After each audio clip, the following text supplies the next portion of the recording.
Garuda Express, an international courier service. Chandrababu Naidu cabinet విస్తరణ YS జగన్కి అంది వచ్చిన అవకాశంగా మారింది. ఇటీవల ముగిసిన అసెంబ్లీ సమావేశాల్లో తన వాగ్దాటితో టీడీపీని కొంగు తినిపించిన జగన్కు చంద్రబాబు నాయుడు చేసిన కేబినెట్ విస్తరణ మరో బంపర్ ఆఫర్గా దొరికింది. తమ పార్టీ ఫిరాయించి టీడీపీలో చేరిన ఎమ్మెల్యేలకు మంత్రి పదవి ఎలా ఇస్తారని జగన్ ఫైర్ అయ్యారు. ఇది ఏపీలో రాజకీయ చరిత్రలో బ్లాక్ డే అన్నారు జగన్. పార్టీ ఫిరాయించిన ఎమ్మెల్యేల్ని ముఖ్యమంత్రి చంద్రబాబు నాయుడు తన మంత్రివర్గంలో చేర్చుకున్న రోజు రాష్ట్ర రాజకీయ చరిత్రలో ఒక బ్లాక్ డే అని వైఎస్ఆర్ కాంగ్రెస్ పార్టీ అధ్యక్షుడు ప్రతిపక్ష నేత వైఎస్ జగన్మోహన్ రెడ్డి పేర్కొన్నారు. ఇది రాజ్యాంగానికి రాష్ట్రానికి ఘోరమైన అవమానమని చెప్పుకొచ్చారు.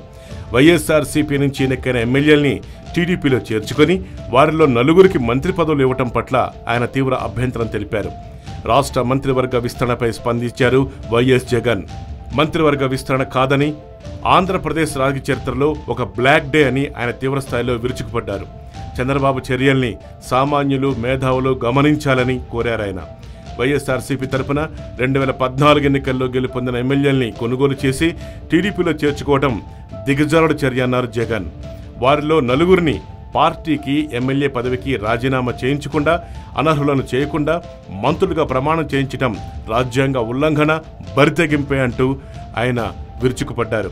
ఫిరాయింపుదారులంతా ఎన్నికైన పార్టీ బీఫామ్ను ఫిరాయింపుల నిరోధక చట్టాన్ని ఉల్లంఘించారు. అలాంటి వారితో ఏకంగా మంత్రులుగా ప్రమాణ స్వీకారం చేయించడం మొత్తం ప్రజాస్వామ్యాన్ని పరిహాసం చేయటమే అవుతుందని జగన్ ఆరోపించారు. ఈ రాజ్యాంగ ఉల్లంఘన కార్యక్రమానికి ముఖ్యమంత్రి కర్త కర్మ క్రియ, ఏపీ శాసనసభ స్పీకర్ అండదండలతో అన్నీ తానే అయి దగ్గరుండి మరీ చేయిస్తున్నారని కూడా జగన్ ఆరోపించారు.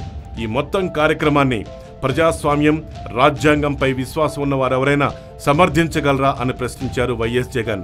రాజ్యాంగాన్ని కాపాడాల్సిన వారే ఇలా కలిసికట్టుగా రాజ్యాంగాన్ని ఉల్లంఘిస్తున్న నేపథ్యంలో ఈ రాష్ట్రంలో ఎన్నికలకు, ప్రజాస్వామ్యానికి, మంత్రిమండలికి, శాంతి భద్రతలకు ఇక అర్థం ఏంటి? ఈ చర్యలన్నింటినీ ప్రజలు ఎంతో కాలం సహించబోరు. త్వరలో వారు తీర్పిస్తారు అని వైఎస్ జగన్మోహన్ రెడ్డి తేల్చి చెప్పారు. ఇక ఇవి ఈ బులెటిన్ విశేషాలు. మరో బులెటిన్లో మళ్ళీ కలుద్దాం. అంతవరకు చూస్తూనే ఉండండి యోయో టీవీ న్యూస్ 24.